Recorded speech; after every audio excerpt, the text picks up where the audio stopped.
పిల్లలు ఏం చేస్తున్నారు? ఈరోజు ఏం పాఠం చెప్తారా అని మీ అందరూ సిద్ధంగా చూస్తున్నారు కదా.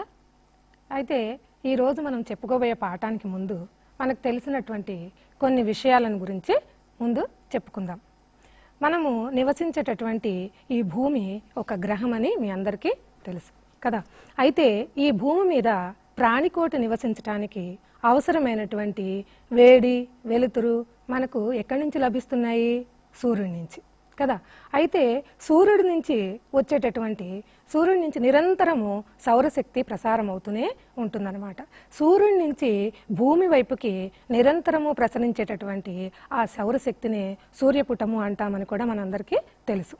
అంటే ఏంటనమాట, భూమి మీద ప్రాణికోటి నివసించడానికి అవసరమైనటువంటి శక్తి వనరులన్నీ కూడా సూర్యుడు సూర్యపుటము అనేటటువంటి ప్రక్రియ ద్వారా మనకి అందజేస్తున్నాడు అనమాట. చూడండి, దీన్ని చూస్తే మీకు తెలుస్తుంది. భూగ్రహానికి అవసరమైనటువంటి శక్తి వనరుల్ని సూర్యుడు సూర్యపుటము అనేటటువంటి ప్రక్రియ ద్వారా మనకి అందజేస్తున్నాడు అనమాట. దానివల్లనే ఈ భూమి మీద ప్రాణికోటి అంటే మనుషులే కానివ్వండి, జంతువులు, చెట్లు ఇవన్నీ కూడా నివసించడానికి కావలసిన వేడి, వెలుతురు మనకి ఈ సూర్యుడి నుంచే లభిస్తున్నాయి. మరి ఈ సూర్యపుటం అనే ప్రక్రియ ఎలా జరుగుతుందో మనం ఒకసారి చూద్దామా? మరి చూడండి, ఈ విధంగా ఇది మీకు తెలుసు కదా. ఏంటంటే సూర్యుని చుట్టూ భూమి తన చుట్టూ తాను తిరుగుతూ సూర్యుని చుట్టూ కూడా తిరుగుతుంది. వాటినే మనము భూభ్రమణము, భూపరిభ్రమణము అని అంటాం కదా.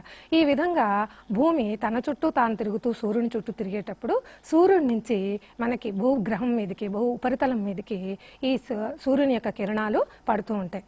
అయితే ఈ విధంగా పడేవన్నీ కూడా ప్రపంచం మొత్తం మీద, భూగోళం మొత్తం మీద కూడా ఒకే రకంగా పడవన్నమాట. అది చూడండి, ఈ విధంగా సూర్యుడి నుంచి ఈ సూర్యకిరణాలు భూమి మీద పడుతూ ఉంటాయి అన్నమాట. ఇది భూభాగం మొత్తం మీద కూడా ఒకే రకంగా ఉండదు. దానికి కారణం ఏంటో కూడా మనకు తెలుసు.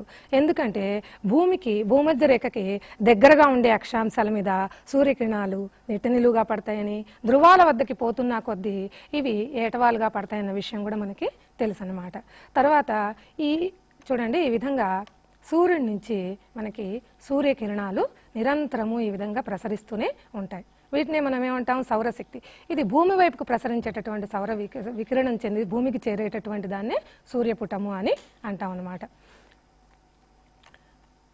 ఇది సౌరశక్తి అన్నమాట. తర్వాత ఇట్లా ఈ సూర్యుడి నుంచి ప్రసరించేటటువంటి సూర్యశక్తి భూభాగాలకి, జలభాగాల మీద, భూమి మీద ఉన్నటువంటి భూభాగాలకి, జలభాగాలకి అన్నిటి మీద కూడా పడుతూ ఉంటుంది. అయితే ఇదంతా కూడా ఒకే రకంగా విస్తరించి ఉండదన్నమాట.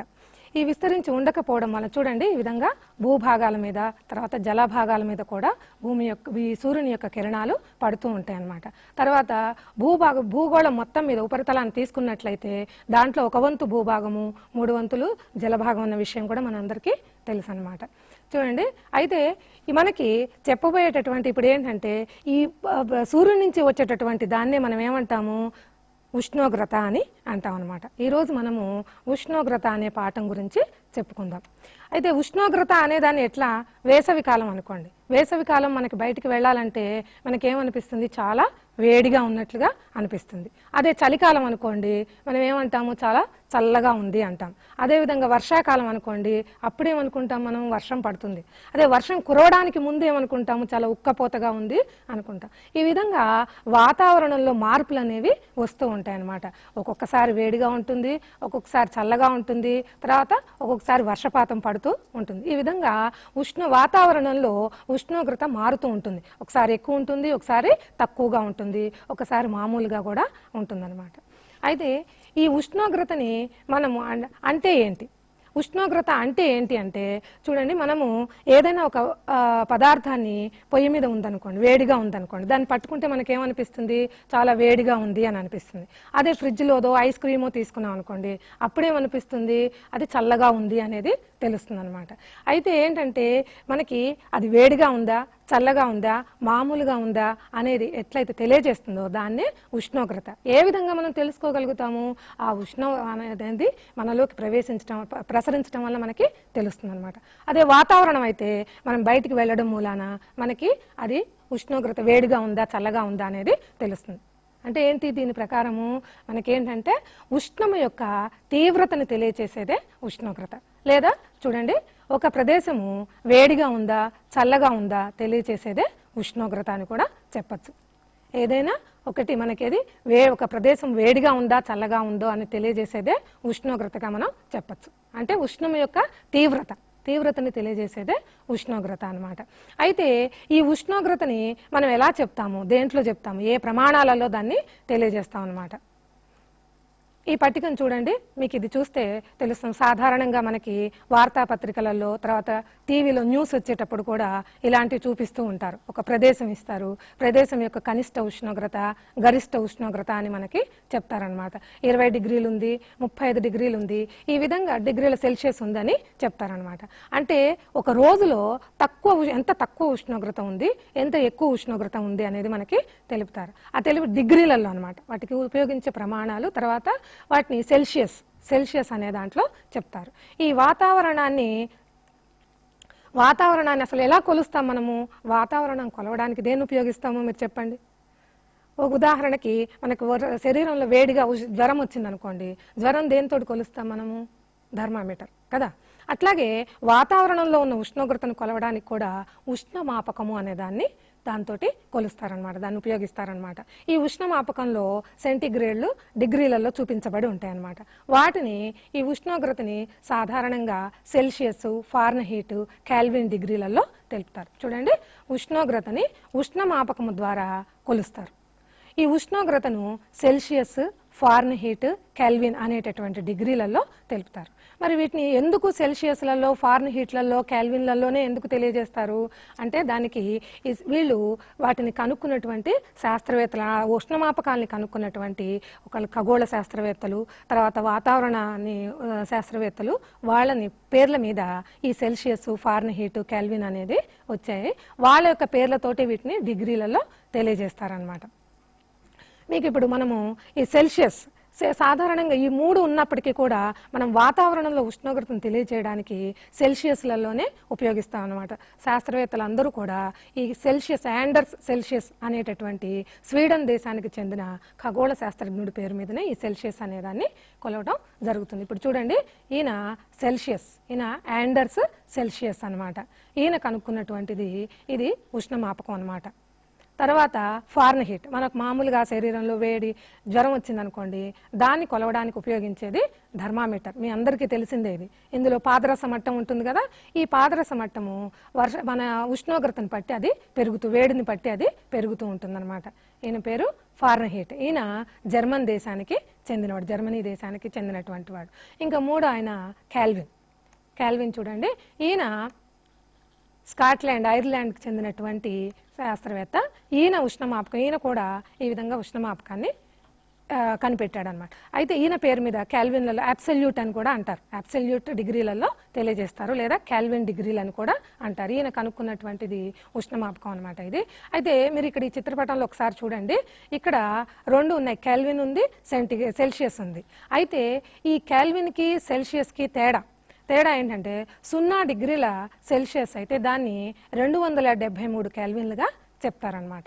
0 డిగ్రీల సెల్సియస్ అయితే 273 కెల్విన్లుగా చెప్తారనమాట. ఇక్కడ చూడండి, ఒక కెల్విన్ అంటే సెల్సియస్కి 0 డిగ్రీల సెల్సియస్కి 273 డిగ్రీలు కలపాలి. అదే మనం ఫారెన్హీట్ అనుకున్నాం. అది ఫారెన్హీట్కి సెల్సియస్కి ఉన్న తేడా ఏంటంటే 32 డిగ్రీల ఫారెన్హీట్ అయితే అది ఒక సెల్సియస్ లాగా ఉంటుంది.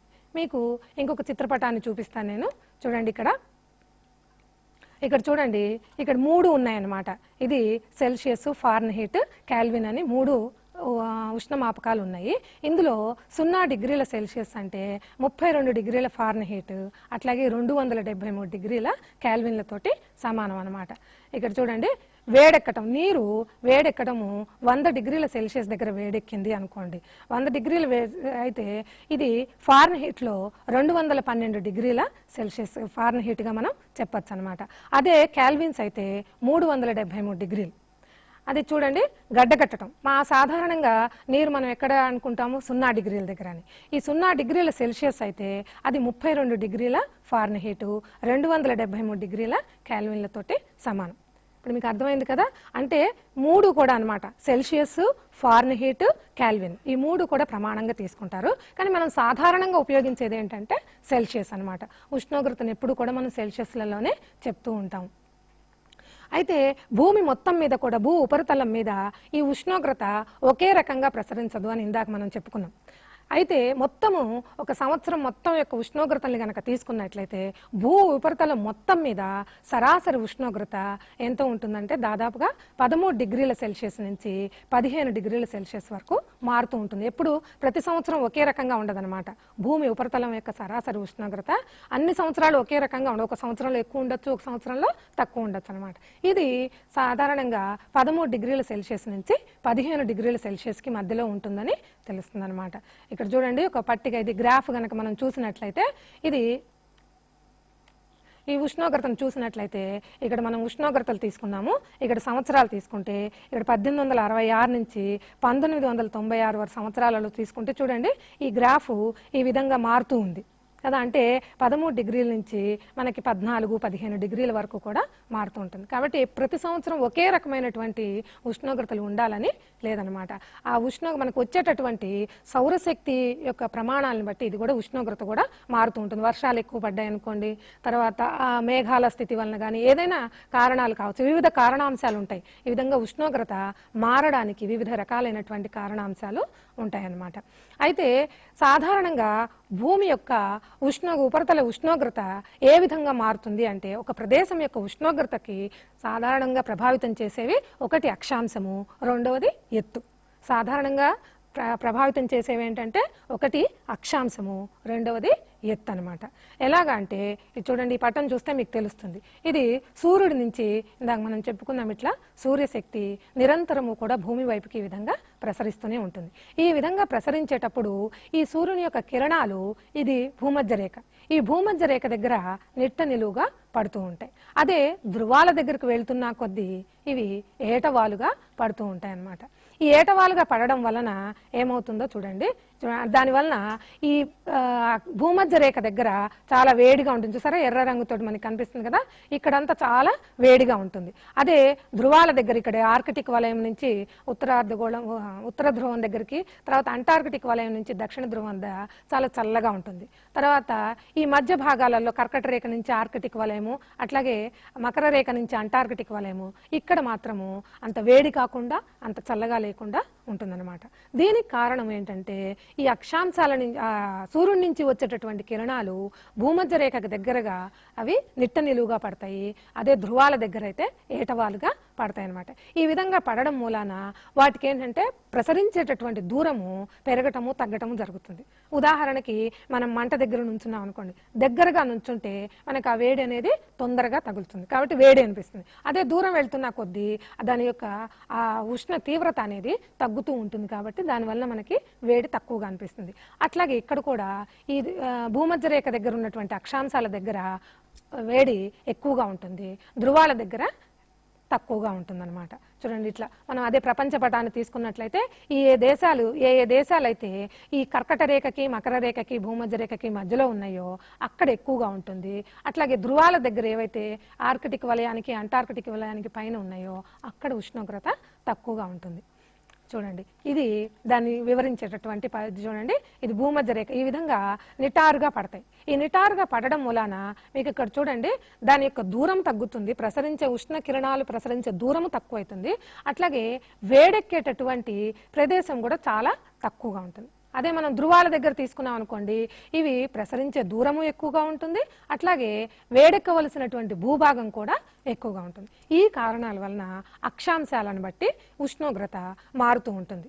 ఇప్పుడు మనకేం తెలుస్తుంది, భూమధ్య రేఖకు దగ్గరగా ఉండే అక్షాంశాల దగ్గర ఉష్ణోగ్రత ఎక్కువగా ఉంటుంది, ధృవాల వద్దకు పోతున్నా కొద్దీ ఆ అక్షాంశాల మీద ఉండే ప్రదేశాలలో ఉష్ణోగ్రత తక్కువగా ఉంటుంది. తెలుసు, ఇది ఒక కారణం అన్నమాట. రెండవది ఎత్తు. ఎత్తు ఏంటంటే మనము పర్వతాలు అవి తీసుకున్నాం అనుకోండి, ఉదాహరణకి హిమాలయ పర్వతాలు పైన తీసుకుంటే చల్లగా అక్కడ మంచుతోటి కప్పబడి ఉంటాయి. దానికి కారణం ఏంటంటే పైకి వెళ్తున్నా కొద్దీ ఈ ఉష్ణోగ్రత తగ్గుతూ ఉంటుంది, ఎందుకంటే పీడనం తగ్గుతూ ఉంటుంది కాబట్టి ఉష్ణోగ్రత కూడా తగ్గుతూ ఉంటుంది. అది ప్రతి 1000 మీటర్లకి కూడా 6.4 డిగ్రీల సెల్సియస్ ఉష్ణోగ్రత తగ్గుతూ ఉంటుందన్నమాట. ఈ విధంగా పైకి పోతున్న కొద్ది ప్రతి 1000 మీటర్లకి 6.4 డిగ్రీల సెల్సియస్ ఉష్ణోగ్రత తగ్గుతూ ఉంటుంది కాబట్టి ఎత్తు కూడా దీనికి ఒక కారణం. ఇప్పుడు మనకేం తెలిసింది, ఉష్ణోగ్రతని ప్రభావితం చేసేటటువంటి మామూలుగా సాధారణమైనటువంటి అంశాలు ఇవి రెండు. ఏంటి, ఒకటి అక్షాంశము, రెండవది ఎత్తు అనమాట. ఇవి రెండు కూడా ఉష్ణోగ్రతని పెరగటానికి తగ్గడానికి ప్రభావితం చేస్తూ ఉంటాయి. అయితే ఇది రెండే కారణాలా, ఇంకా వేరే కారణాలు ఏమీ లేవా అని కనుక మనము క్షుణ్ణంగా పరిశీలించినట్లయితే ఇవి వివిధ కారణాంశాలు ఉంటాయి. అసలు సాధారణంగా వీటిని ఈ ఉష్ణోగ్రతని ప్రభావితం చేసేటటువంటి కారణాంశాలలో ముఖ్యంగా మనము రెండు రకాలైనటువంటి ప్రపంచ విస్తరణలో రెండు రకాలుగా తీసుకోవచ్చు. ఒకటి క్షితిజ సమాంతర విస్తరణ, రెండోది ఊర్ధ్వ విస్తరణ. ఒకటి క్షితిజ సమాంతర విస్తరణ, రెండోది ఊర్ధ్వ విస్తరణ అన్నమాట. అంటే భూమికి సమాంతరంగా ప్రభావితం చేసే అంశాలు, తర్వాత ఊర్ధ్వ విస్తరణ పైకి వెళ్తున్న కొద్దీ ప్రభావితం చేసేటటువంటి అంశాలు.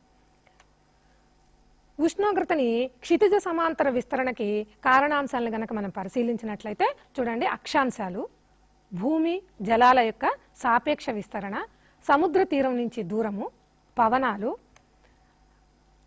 సముద్ర ప్రవాహాలు, నేలవాలు, మేఘాల స్థితి, వర్షపాతము, ఇతర కారణాంశాలు. మొత్తం 8 ఉన్నాయి. ఏమేంటవి మళ్ళీ ఒకసారి చెప్పుకుందాం మనం.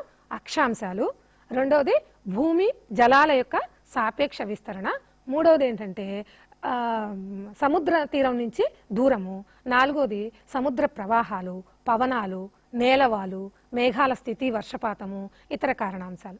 వీటన్నిటిని గురించి కూడా మనం ఒక్కొక్క దాని గురించి అవి ఎట్లా ప్రభావితం చేస్తాయి అనేది కూడా మనం తెలుసుకుందాం. ఇప్పుడు ఇంతకుముందు మనం అక్షాంశాల గురించి చెప్పుకున్నాం.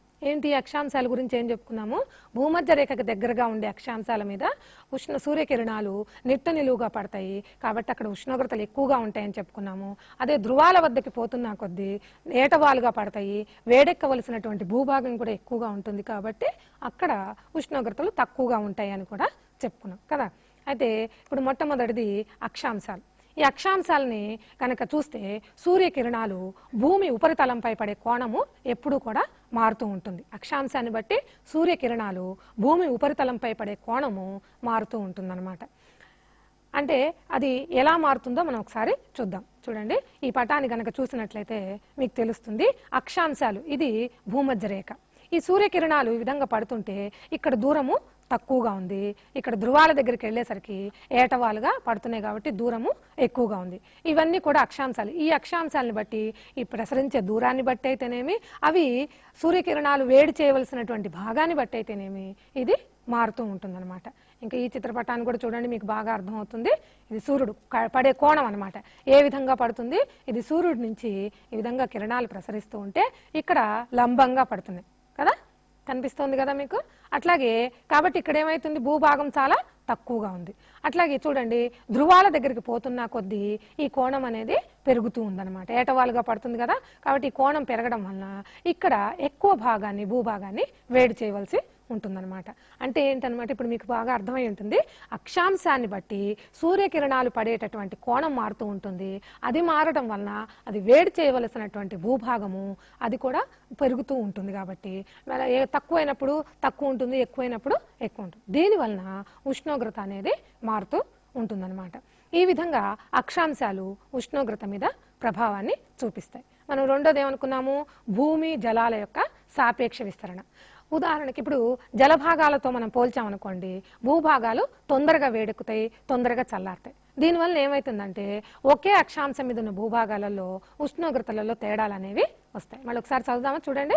జలభాగాలతో మనం కనుక పోల్చినట్లయితే భూభాగాలు తొందరగా వేడెక్కుతాయి, తొందరగా చల్లారుతాయి అన్నమాట.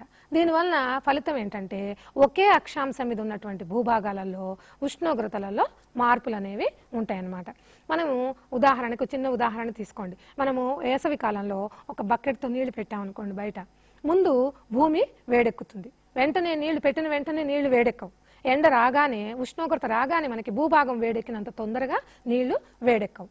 తర్వాత ఎండ తగ్గగానే భూమి చల్లగా అయిపోతుంది, నీళ్లు మాత్రము వేడిగానే ఉంటాయన్నమాట. అంటే ఏంటంటే జలభాగాలు ఆలస్యంగా వేడెక్కుతాయి, ఆలస్యంగా చల్లారుతాయి. భూభాగాలు తొందరగా వేడెక్కుతాయి, తొందరగా చల్లారుతాయి అన్నమాట. ఈ కారణాల వలన ఏ భూభాగాలు అయితే మనకు అక్కడ ఉంటాయో, దగ్గరికి ఉంటాయో, అక్కడ ఏంటంటే ఉష్ణోగ్రతలలో తేడాలని ఒకే అక్షాంశం మీద ఉన్నప్పుడు మనం అక్షాంశం ఒక కారణం అని చెప్పుకున్నాం. అయినప్పటికీ కూడా ఈ ప్రదేశాలు ఒకే అక్షాంశం మీద ఉన్నప్పటికీ కూడా ఏవైతే జలభాగాలకు దగ్గరగా ఉంటాయో అక్కడ ఉష్ణోగ్రతలలో తేడాలు, అక్కడికి తర్వాత ఖండాంతర్గత ప్రాంతాలలో అంటే జలభాగాలు లేనటువంటి మధ్యలో ఉన్నటువంటి ప్రాంతాలకి ఉష్ణోగ్రతలలో తేడాలు ఉంటాయి అన్నమాట. ఇంకా దీన్ని అనుసరించిందే ఇంకొకటి సముద్ర వీధి. చూడండి, భూమి జలాల యొక్క సాపేక్ష విస్తరణ అనమాట. ఇవి జలభాగము పగటిపూట అనమాట. పగటిపూట ఏమవుతుంది, జలభాగాల నుంచి చల్లటి గాలులు భూభాగం మీదకి వస్తాయి, రాత్రిపూట భూభాగం నుంచి వేడి గాలులు చల్లటి దీని మీదకి వస్తాయి. దానివల్ల ఏమవుతుందంటే రాత్రింబగళ్ళల్లో పెద్ద వ్యత్యాసం అనేది, తేడా అనేది ఉండదు. ఇది భూమి జలాల యొక్క సాపేక్ష విస్తరణను బట్టి ఉంటుంది. దీన్ని బట్టిందే ఇంకొకటి సముద్ర తీరం నుంచి దూరం, ఇది కూడా ఒక కారణంగా చెప్పుకోవచ్చు అనమాట. సముద్ర తీరం నుంచి దూరం అంటే కూడా సముద్రాలకు దగ్గరగా ఉండే ప్రదేశాలలో వేసవి కాలము చల్లగా ఉంటుంది, చలికాలం ఏమో వెచ్చగా ఉంటుంది. దానికి కారణం ఏంటంటే అదే ఇప్పుడు మనం చెప్పుకుంది. చూడండి, సముద్ర తీరాలకి దగ్గరగా ఉండే ప్రదేశాలలో వేసవి కాలము చల్లగా ఉంటుంది, చలికాలము వెచ్చగా ఉంటుంది. దీనికి కారణం ఏంటి, వేడెక్కినటువంటి భూభాగాలు ఏవైతే సముద్రాలకు దగ్గరలో ఉంటాయో ఆ ప్రాంతాలలో వేసవి కాలంలో సముద్రాల మీద నుంచి జలభాగాల నుంచి చల్లటి గాలులు భూభాగం వైపుకి వీస్తాయి. అందుకని అక్కడ వేసవి కాలం చల్లగా ఉంటుంది. అదే వేడెక్కినటువంటి భూమి నుంచి దానికి జలభాగాలు ఆలస్యంగా వేడెక్కుతాయి కాబట్టి చలికాలంలో వేడెక్కినటువంటి జలభాగాల నుంచి వేడి గాలులు భూమి మీదకి ప్రసరిస్తాయి. దీనివలన చలికాలం వెచ్చగా ఉంటుందన్నమాట. చూడండి, ఇట్లా శీతల పవనాలు భూభాగం మీదకి, వేడి పవనాలు పైకి వెళ్తూ ఉంటాయి అన్నమాట. ఇది సముద్ర తీరం దగ్గరగా ఉండే ప్రాంతాలకి, దూరంగా ఉండే ప్రాంతాలకి తేడాలన్నమాట. ఏంటంటే వాటికి ఈ శీతోష్ణ స్థితులలో పెద్ద రాత్రింబగళ్ళల్లో వ్యత్యాసాలు ఉండవు. అట్లాగే వేసవి కాలం చలికాలంలో కూడా ఉష్ణోగ్రతలలో పెద్ద వ్యత్యాసాలు ఏమి మనకి తెలియదు అనమాట. మనం మామూలుగా ఇప్పుడు సాధారణంగా మనకి వేసవి కాలం వచ్చిందనుకోండి వేడిగా ఉంటుంది, చలికాలం వచ్చిందనుకోండి చల్లగా ఉంటుంది. అదే సముద్ర తీరాలకు దగ్గరగా ఉండే ప్రాంతాలైతే వేసవి కాలంలో అక్కడ చల్లగా ఉంటుంది, చలికాలంలోనేమో వెచ్చగా ఉంటుందన్నమాట. ఇది అంటే దీని కారణం ఏంటంటే సముద్ర తీర ప్రాంతాలలో ఈ జలపవనాలు స్థల పవనాల యొక్క ప్రభావము ఉంటుంది అనేది మనం తెలుసుకోవాలన్నమాట. ఇది చూడండి, సముద్ర తీరం నుంచి దూరం సార్ చూడండి, సముద్ర తీర ప్రాంతాలలో జల స్థల పవనాల ప్రభావము ఉంటుంది అని దీనివల్ల మనకి తెలుస్తుంది. జలపవనాలు స్థల పవనాలు అంటే ఏంటనమాట, జలపవనాలు అంటే నీరు ఆలస్యంగా వేడెక్కి ఆలస్యంగా చల్లారుతుంది కాబట్టి అది వేసవి కాలంలో అంత తొందరగా వేడెక్కదు కాబట్టి దాని మీద నుంచి చల్లటి గాలులు వస్తాయి. చలికాలంలో అప్పటికే వేడెక్కి ఉంటుంది కాబట్టి వేడి పవనాలు వస్తాయి కాబట్టి చలికాలం చల్లగా ఉంటుంది, వెచ్చగా ఉంటుంది, వేసవి కాలము చల్లగా ఉంటుంది అనమాట. అంటే సముద్ర తీర ప్రాంతాలలో ఈ జలస్థల పవనాల యొక్క ప్రభావము ఎక్కువగా ఉంటుంది. చూడండి, ఇది ఈ పటాన్ని గమనించండి మీరు, సముద్ర తీరం నుంచి దగ్గరగా ఉందన్నమాట. ఇది జలభాగం అయితే ఇది భూభాగం. ఈ భూభాగం మీద ఉన్నటువంటి వేడి గాలి ఎప్పుడైతే ఇవి వచ్చినాయో ఇవి పైకి పోతుంది, ఆ ప్రదేశంలో ఈ జలభాగాల నుంచి శీతల పవనాలు వచ్చి వీటిని ఆక్రమించి ఇక్కడ మనకి చల్లగా ఉండడానికి కారణాలు అవుతాయి అన్నమాట. దీనివలన వచ్చేది ఏంటంటే చూడండి, రేయింబవళ్లలో అంటే రాత్రి పగలలో పెద్ద వ్యత్యాసం ఉండదు. వేసవి చలికాలాల ఉష్ణోగ్రతలలో కూడా అది ఆ తేడాలలో ప్రభావాన్ని చూపుతాయి అన్నమాట. రాత్రి పగలలో వ్యత్యాసము వేసవి చలికాలాల ఉష్ణోగ్రతలలో వ్యత్యాసాల మీద ఇది ప్రభావాన్ని చూపుతుంది. ఏంటది, సముద్ర తీరం నుంచి దూరం, సముద్ర తీరం నుంచి దూరంగా ఉండడం మూలాన ఉష్ణోగ్రతలలో వచ్చేటటువంటి మార్పు అన్నమాట. తర్వాతది పవనాలు. ఇంకా పవనాలు ఏంటంటే మనకి గాలులు చల్లగా వీచాయనుకోండి చల్లగా అనిపిస్తుంది, వేడి గాలులు వస్తే అంటే పొడి గాలులు అయితే వేడిగా అనిపిస్తుంది, చల్లటి గాలులు అయితే చలిగా ఉంటుంది. ఈ పొడి గాలులు చల్లగాలులు అనేవి సాధారణంగా ధ్రువ ప్రాంతాల నుంచి వస్తూ ఉంటాయి అన్నమాట. చూడండి, ధ్రువ ప్రాంతాల నుంచి వీచేటటువంటి పవనాలు ఉష్ణోగ్రతల్ని తగ్గిస్తాయి. అదే ఉష్ణమండలాల నుంచి వీచే పవనాలు ఉష్ణోగ్రతల్ని పెంచుతాయి. ఎందుకో కారణం మీ అందరికీ తెలుసు. ఏంటి కారణం ఏంటి, ధ్రువ ప్రాంతాల దగ్గర సూర్యుని యొక్క కిరణాలు తక్కువ, అక్కడ ఎక్కువ దూరం ప్రసరిస్తాయి, ఎక్కువ భాగాన్ని వేడి చేస్తాయి కాబట్టి అక్కడ చల్లగా ఉంటుంది. కాబట్టి అక్కడ నుంచి చల్లటి గాలులు అవి ఉష్ణోగ్రతను తగ్గిస్తాయి. అట్లాగే ఉష్ణ మండలాలలో వీచేటటువంటి పవనాలు ఉష్ణోగ్రతల్ని పెంచుతాయి అన్నమాట. ఈ విధంగా పవనాలు, ఈ పటాన్ని చూడండి, ఈ విధంగా మీరు ఈ పటాన్ని గమనిస్తే మీకు తెలుస్తుంది. ఇక్కడ నుంచి భూమధ్య రేఖ దగ్గర నుంచి ఉష్ణ పవనాలు పైకి వెళ్తూ ఉంటాయి, ధృవాల దగ్గర నుంచి చల్లటి పవనాలు భూమధ్య రేఖ వైపుకి ప్రసరిస్తూ ఉంటాయి అన్నమాట. ఈ విధంగా నిరంతరము సాగుతుంటుంది. ఎప్పుడు కూడా వేడెక్కినటువంటి గాలి పైకి అది పోతూనే ఉంటుంది. ఈ విధంగా ఈ వేడి పవనాలు, కవోష్ణ పవనాలు ఇవి పైకి వెళ్తూ ఉంటాయి, ధృవాల దగ్గర నుంచి చల్లటి పవనాలు వస్తూ ఉంటాయి. దాని వలనే ఈ ఉష్ణోగ్రత అనేది మనకి సమతౌల్యత ఉంటుంది, ప్రాణికోటి నివసించడానికి అనువుగా కూడా ఉంటుందన్నమాట. ఇక చూడండి, ఈ విధంగా వేడెక్కినటువంటి పవనాలు ఈ వేడెక్కి పైకి పోతూ ఉంటాయి అన్నమాట. వేడెక్కినటువంటి గాలులు ఈ విధంగా పైకి వెళ్ళి ఆ పైన ఉన్నటువంటి వాతావరణం పొరలని ఆక్రమిస్తాయి అన్నమాట. దానివలన ఈ పటాన్ని గమనించండి, ఈ విధంగా ఉష్ణోగ్రతలు మొత్తము మారుతూనే ఉంటాయి అన్నమాట. ఎప్పటికీ కూడా భూమి మీద ఒకే రకమైనటువంటి ఉష్ణోగ్రతలు ఉండవన్నమాట, ఎప్పుడు మారుతూనే ఉంటాయి. వచ్చేటటువంటి వీచే పవనాల వలన, తర్వాత అక్కడ సముద్ర తీరం నుంచి ఉండే దూరం వలన ఇవన్నీ కూడా వాటిని మారుస్తూ ఉంటాయన్నమాట. చూడండి, ఇకపోతే తర్వాతది సముద్ర ప్రవాహాలు. ఈ సముద్ర ప్రవాహాలు ఏంటంటే ఇందులో ఉష్ణ ప్రవాహాలు, శీతల ప్రవాహాలు. ఉష్ణ ప్రవాహాలు భూమధ్య రేఖ దగ్గర ఉండే సముద్రాలలో ఉంటాయి, శీతల ప్రవాహాలు ధృవాల వద్ద ఉన్నటువంటి సముద్రాలలో ఉంటాయి అన్నమాట. ఇవి ఈ కవోష్ణ ప్రవాహాలు ఎట్లా అయితే మనము ఉష్ణ పవనాలు ఉష్ణోగ్రతను పెంచుతాయి, శీతల పవనాలు ఉష్ణోగ్రతను తగ్గిస్తాయి అనుకున్నాము, అట్లాగే సముద్ర ప్రవాహాలు కూడా కవోష్ణ ప్రవాహాలు ఉష్ణోగ్రతను పెంచుతాయి, శీతల ప్రవాహాలు ఉష్ణోగ్రతని తగ్గిస్తాయి అన్నమాట. ఒకసారి చూడండి, ఇది సముద్ర ప్రవాహాలు. ఈ విధంగా కవోష్ణ ప్రవాహాలు ఉష్ణోగ్రతని పెంచుతాయి, శీతల ప్రవాహాలు ఉష్ణోగ్రతని తగ్గిస్తాయి. చూసారా, కవోష్ణ ప్రవాహాలు అంటే భూమధ్య రేఖ దగ్గర నుంచి వచ్చేటటువంటి ఉష్ణ ప్రవాహాలు ఉష్ణోగ్రతని పెంచుతాయి, శీతల ప్రవాహాలు ఉష్ణోగ్రతని తగ్గిస్తాయి అన్నమాట. చూడండి, దీంట్లో చూస్తే మీకు కనిపిస్తాయి ఈ ఎరుపు రంగులో ఉన్నటువంటి ఈ గుర్తులన్నీ కూడా ఉష్ణ ప్రవాహాలు, నీలం రంగులో ఉన్నవన్నీ కూడా శీతల ప్రవాహాలు. భూమధ్య రేఖ దగ్గర నుంచి ఈ ఎరుపు రంగులో ఉన్నటువంటి గీతలు కిందికి వస్తున్నాయి, ఇవేమో పైకి వెళ్తూ ఉన్నాయి అన్నమాట. అంటే భూమధ్య రేఖ దగ్గర నుంచి కవోష్ణ ప్రవాహాలు సముద్రాల నుంచి క్రిందికి వస్తుంటాయి, ధృవాల వైపుకి వస్తాయి, ధృవాల నుంచి భూమధ్య రేఖ వైపుకి ఈ ప్రవాహాలు, సముద్ర ప్రవాహాలు ఎప్పుడు కూడా నిరంతరము జరుగుతూనే ఉంటాయి అన్నమాట. చూడండి, ఇంకా ఇందులో అయితే ఇంకా మీకు బాగా కనిపిస్తుంది. ఇవి ఉష్ణ పవనాలు, ఇవేమో ఈ శీతల పవనాలు. ఇవి కవోష్ణ పవనాలు అయితే ఇవి శీతల పవనాలు అన్నమాట. ఇవి చూడండి ఎరుపు రంగుతో ఉన్నాయి కదా, ఇవి సూచించబడి ఉన్నాయి కదా, ఇవి కవోష్ణ ప్రవాహాలు అయితే ఇవి నీలం రంగులో ఉన్నవి శీతల ప్రవాహాలు. ఇవి భూమధ్య రేఖ నుంచి ధృవాల వైపుకి, శీతల పవనాలు ధృవాల నుంచి భూమధ్య రేఖ వైపుకి ప్రసరిస్తూ ఉంటాయన్నమాట. ఇంకా తర్వాత కారణము నేలవాలు. ఈ నేలవాలులో కూడా మనం తెలుసుకోవాల్సింది ఏంటంటే ఉత్తరార్ధగోళంలో ఉన్న భూస్వరూపాలన్నీ కూడా దక్షిణం వైపుకు వాలి ఉంటాయి, దక్షిణార్ధగోళంలో ఉన్నటువంటి భూస్వరూపాలు ఉత్తరం వైపుకి వాలి ఉంటాయి అన్నమాట. ఈ ఉత్తరార్ధగోళంలో ఉన్నటువంటి భూస్వరూపాల వాలుల కంటే దక్షిణార్ధగోళంలో ఉన్నటువంటి భూస్వరూపాల ఉత్తరపు వాలులు ఎక్కువ ఉష్ణోగ్రతల్ని నమోదు చేస్తాయి అన్నమాట. ఎందుకంటే వాలులు మామూలుగా ఇప్పుడు మామూలు వర్షం కురిసేటప్పుడు కూడా మనకేమవుతుంది, ఒకవైపుకి నేల వాలుగా ఉన్నప్పుడు పర్వతాలు ఉన్నాయనుకోండి, వాటి వలన అడ్డగించబడిన పవనాల వలన ఒకవైపు వర్షం ఉంటుంది, ఇంకొక వైపు పొడిగాలులు ఉంటాయి. కాబట్టి ఉత్తరార్ధగోళంలో ఉన్న భూస్వరూపాల కంటే కూడా దక్షిణార్ధగోళంలో ఉన్నటువంటి భూస్వరూపాల ఉత్తరపు వాలులు ఎక్కువ ఉష్ణోగ్రతల్ని నమోదు చేస్తాయి అన్నమాట. ఇప్పటి వరకు మనం ఏమేం చదువుకున్నాం, అక్షాంశాలు చదువుకున్నాము, తర్వాత ఈ సముద్ర భూమి జలాల విస్తరణ సాపేక్ష విస్తరణ గురించి చదువుకున్నాము, చెప్పుకున్నాము. తర్వాత ఈ పవనాల గురించి, సముద్ర తీరం నుంచి దూరం ఒకటి, సముద్ర ప్రవాహాల గురించి చెప్పుకున్నాము, తర్వాత నేలవాలు గురించి కూడా చెప్పుకున్నాం. దీంట్లో చూడండి, ఈ విధంగా నేల వాలులు ఉంటే మీకు ఈ పటం చూడండి, పటం చూస్తే మీకు తెలుస్తుంది. ఈ విధంగా నేల ఉత్తరార్ధగోళానికి దక్షిణార్ధగోళానికి, ఉత్తరార్ధగోళంలో దక్షిణం వైపుకి వాలి ఉంటాయి, దక్షిణార్ధగోళంలో ఉత్తరం వైపుకి వాలి ఉంటాయి. కాబట్టి దక్షిణార్ధగోళంలో ఎక్కువ ఉష్ణోగ్రతలు నమోదు చేస్తాయి అన్నమాట. ఇంకా తర్వాతది మేఘాల స్థితి. ఈ మేఘాల స్థితి వర్షపాతం ఏంటంటే, మేఘాలు సాధారణంగా ఆకాశం మేఘావృతం అయినప్పుడు మనకి ఎలా ఉంటుంది, ఆకాశం మేఘావృతం అయినప్పుడు ఉష్ణోగ్రత ఎక్కువ అనిపిస్తుందా తక్కువ అనిపిస్తుందా? మేఘాలు అడ్డగించడం వలన ఉష్ణోగ్రత చాలా తక్కువగా వస్తుందన్నమాట.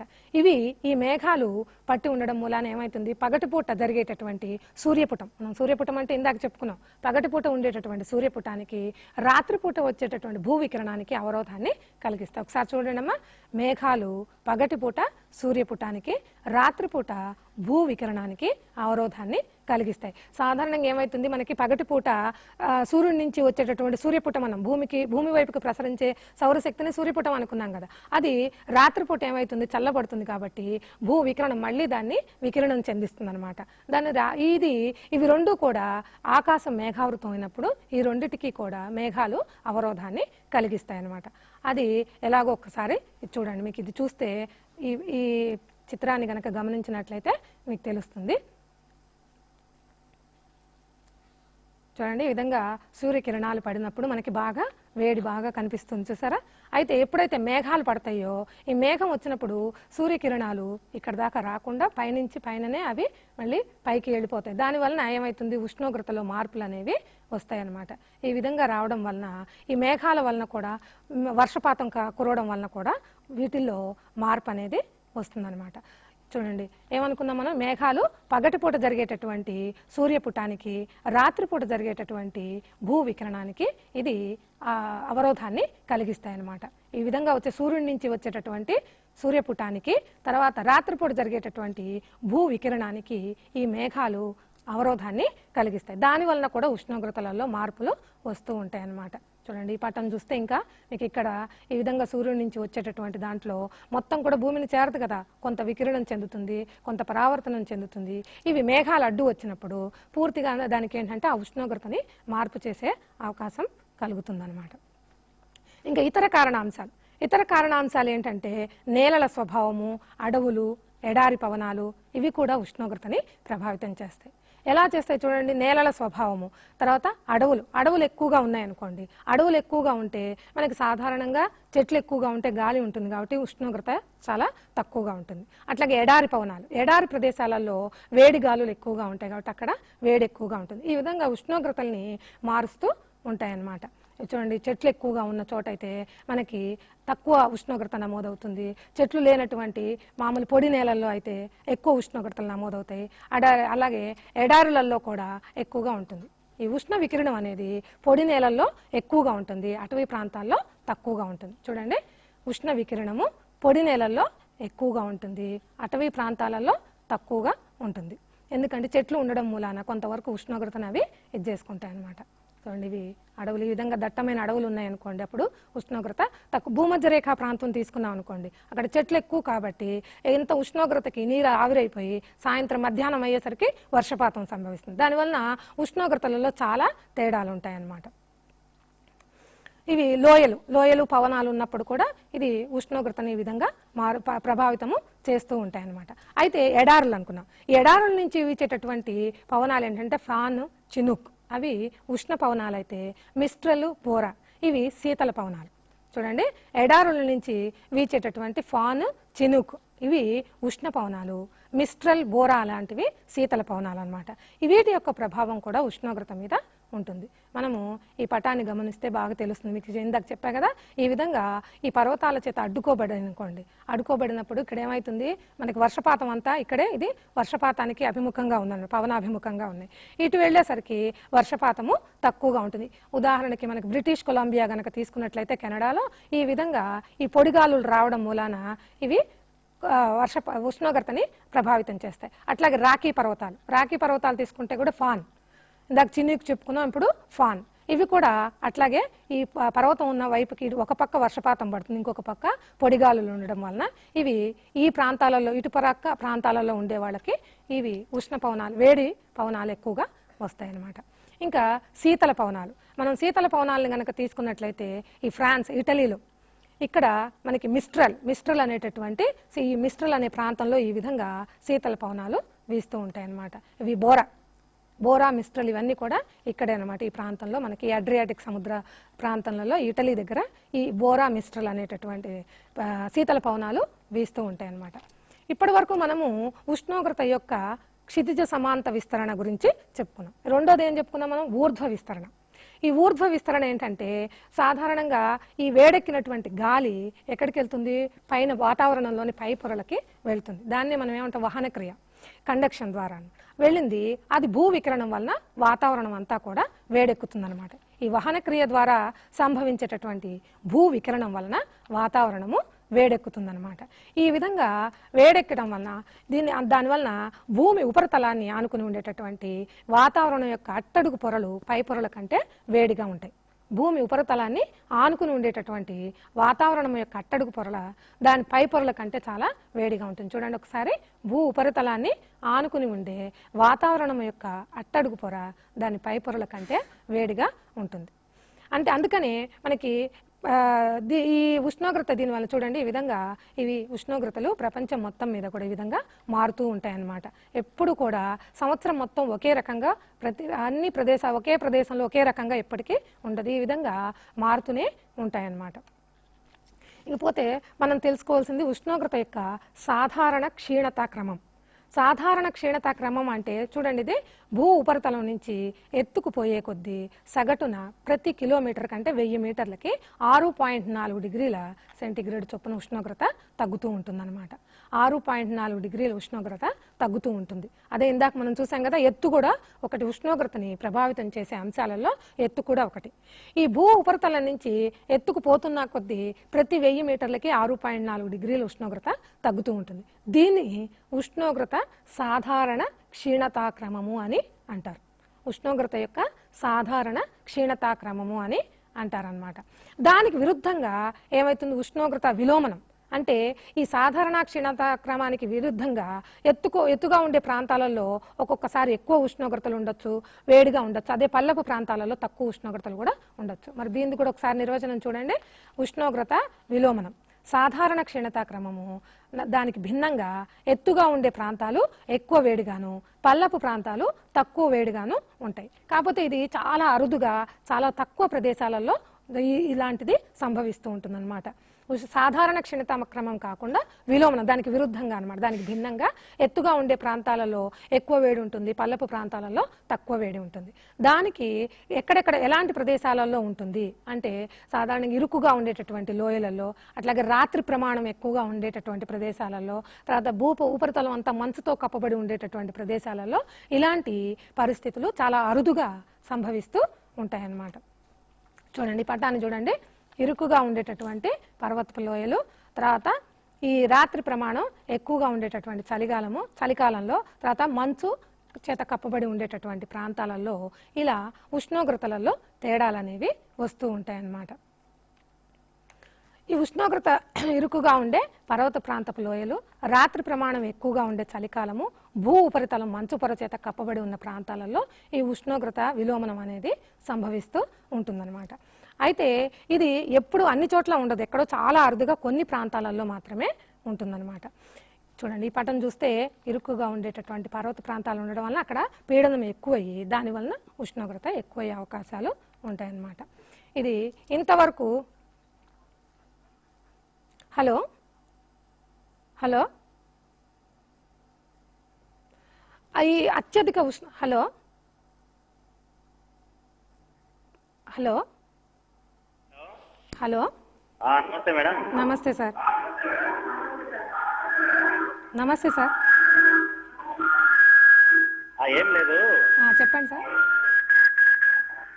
టెక్స్ట్ బుక్ లో ప్రతి 1000 మీటర్లు ఎత్తుకుపోయే కొలది ఏం సార్ 6 డిగ్రీల సెంటీగ్రేడ్ చొప్పున ఉష్ణోగ్రత తగ్గుతుంది. 6 డిగ్రీలనే ఇచ్చాడు సార్ టెక్స్ట్ బుక్ లో. టెక్స్ట్ బుక్ లో ఇచ్చింది 6 డిగ్రీలని. 6 డిగ్రీలు అవునండి. 6.4 అనేది అది సరి అయినది సార్. అది కాకపోతే ఏంటంటే అది మారుతూ ఉంటుందని నేను ముందు చెప్పాను కదా. ఉష్ణోగ్రత అనేది ఎప్పుడు కూడా ఒకే రకంగా కాకుండా మారుతూ ఉంటుంది. 6 నుంచి 6.4 డిగ్రీల సెల్సియస్ అనేది మనకి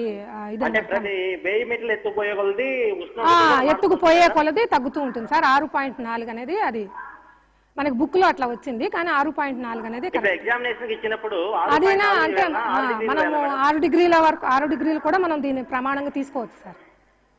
6 డిగ్రీలు కూడా మనం తీసుకోవచ్చు. 6 ఓకే. అయితే చూడండి అమ్మా, ఇప్పుడు మనకి ఈ ఇంతవరకు కూడా అత్యధిక ఉష్ణోగ్రత నమోదైనటువంటి ప్రదేశము లిబియా.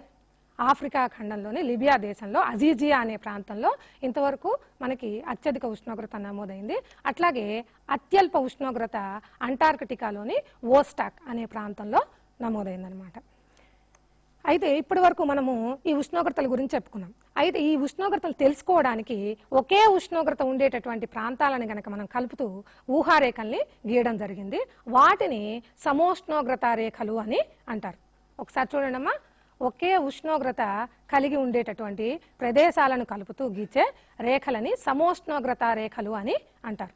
ఒకే ఉష్ణోగ్రత కలిగి ఉండే ప్రపంచం మొత్తం మీద ఒకే ఉష్ణోగ్రతను కలిగి ఉండే ప్రదేశాలను కలుపుతూ గీసినటువంటి రేఖల్ని, ఊహారేఖల్ని, వాటిని సమోష్ణోగ్రత రేఖలు అని అంటారు. ఇది పటంలో ఒకసారి చూడండి. సాధారణంగా వీటికి జూలై, జనవరి నెలల్ని ప్రమాణంగా తీసుకుంటారు.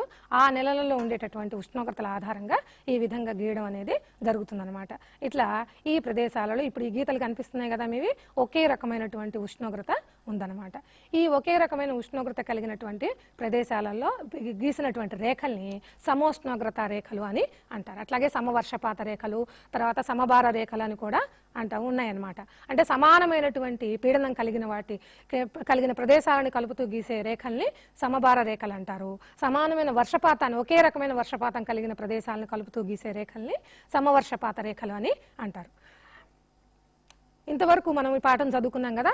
ఇప్పటి వరకు జరిగినటువంటి మన పాఠ్యాంశాలు ముఖ్యాంశాలు కొన్ని తెలుసుకుందాం. మొట్టమొదటిది ఏంటంటే, భూగ్రహానికి అవసరమైనటువంటి శక్తి వనరుల్ని మనకి ఎక్కడి నుంచి లభిస్తున్నాయి అనుకున్నాం? సూర్యుడు సూర్యపుటము అనే ప్రక్రియ ద్వారా అందజేస్తున్నాడు. భూగ్రహానికి అవసరమైన శక్తి వనరుల్ని సూర్యుడు సూర్యపుటము అనే ప్రక్రియ ద్వారా అందజేస్తున్నాడు. ఇక ఉష్ణోగ్రతని మనం దేని ద్వారా కొలుస్తాము? ఉష్ణమాపకము ద్వారా కొలుస్తాం అన్నమాట. దీన్ని సెల్సియస్, ఫారెన్హీట్, కెల్విన్ అనేటటువంటి డిగ్రీలలో తెలుపుతారు. కానీ అందరూ కూడా శాస్త్రవేత్తలు సాధారణంగా ఇప్పుడు ప్రస్తుతము మనకి సెల్సియస్లలోనే చెప్తున్నారు అన్నమాట. ఈ భూమి యొక్క ఉపరితలం యొక్క సరాసరి ఉష్ణోగ్రత 13 డిగ్రీల సెల్సియస్ అని 13 నుంచి 15 డిగ్రీల వరకు ఉందన్నమాట. ఉష్ణోగ్రత యొక్క విస్తరణని మనం 2 రకాలుగా చెప్పుకున్నాం. ఏంటది? క్షితిజ సమాంతర విస్తరణ, తర్వాత ఊర్ధ్వ విస్తరణ. ఈ క్షితిజ సమాంతర విస్తరణని ప్రభావితం చేసే కారణాంశాలు ఏంటంటే అక్షాంశాలు, భూమి జలాల సాపేక్ష విస్తరణ, సముద్ర తీరం నుంచి దూరము, పవనాలు, తర్వాత సముద్ర ప్రవాహాలు, నేలవాలు, మేఘాల స్థితి, వర్షపాతము, ఇతర కారణాంశాలు. ఇవన్నీ కూడా ఉష్ణోగ్రతని ప్రభావితం చేస్తాయని మనం చదువుకున్నాం. అయితే సముద్ర ప్రవాహాలు ఏ విధంగా ప్రభావితం చేస్తాయంటే, ఖగోష్ణ ప్రవాహాలు ఉష్ణోగ్రతని పెంచుతాయి, శీతల ప్రవాహాలు ఉష్ణోగ్రతని తగ్గిస్తాయి. ఎందుకంటే అక్షాంశాలు వీటన్నిటి గురించి మనము చాలా వరకు చదువుకున్నాం. ఇక్కడ ఏంటంటే సముద్ర ప్రవాహాలు అనేది ఇంకా మీకు ఇంతవరకు పూర్తిగా దాని గురించి ఇంకా రాలేదు. కాబట్టి మనకి భూమధ్య రేఖ నుంచి వెళ్ళేటటువంటి ఖగోష్ణ ప్రవాహాలు అవి ధృవాల నుంచి భూమధ్య రేఖ వైపుకి అనుకున్నాం కదా, అవి ఖగోష్ణ ప్రవాహాలు ఉష్ణోగ్రతను పెంచుతాయి, శీతల ప్రవాహాలు ఉష్ణోగ్రతని తగ్గిస్తాయి అన్నమాట. ఇంకా ఎడారుల నుంచి కొన్ని ఉష్ణ పవనాలు, కొన్ని శీతల పవనాలు ఉంటాయి అనుకున్నాం. అవేంటవి? ఫాన్, ఎడారుల నుంచి వీచేటటువంటి ఫాన్, చినుకు, ఇవి 2 కూడా ఉష్ణ పవనాలు. మిస్ట్రల్, బోరా, ఇవి 2 కూడా శీతల పవనాలు. ఈ వీటి యొక్క ప్రభావం కూడా ఉష్ణోగ్రత మీద ఉంటుంది. ఎందుకంటే ఉష్ణ పవనాలు అయితే ఉష్ణోగ్రత ఎక్కువ ఉంటుంది, శీతల పవనాలు అయితే తక్కువగా ఉంటుంది.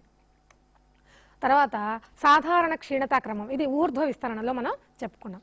భూమి యొక్క ఉపరితలం నుంచి ఎత్తుకు పోయే కొద్దీ సగటున ప్రతి కిలోమీటర్కి 6 డిగ్రీల సెంటీగ్రేడ్ చొప్పున ఉష్ణోగ్రత తగ్గుతుంది. ఎందుకంటే ఇప్పుడు అదే కదా సార్ అడిగారు మనల్ని, 6 డిగ్రీలు అని టెక్స్ట్ బుక్లో ఉందండి, మీరు 6.4 డిగ్రీలు చెప్పారు అని. అది టెక్స్ట్ బుక్లో 6 డిగ్రీలు అయినా 6.4 డిగ్రీల సెంటీగ్రేడ్ వరకు అది ఉష్ణోగ్రత తగ్గుతూ ఉంటుందన్నమాట.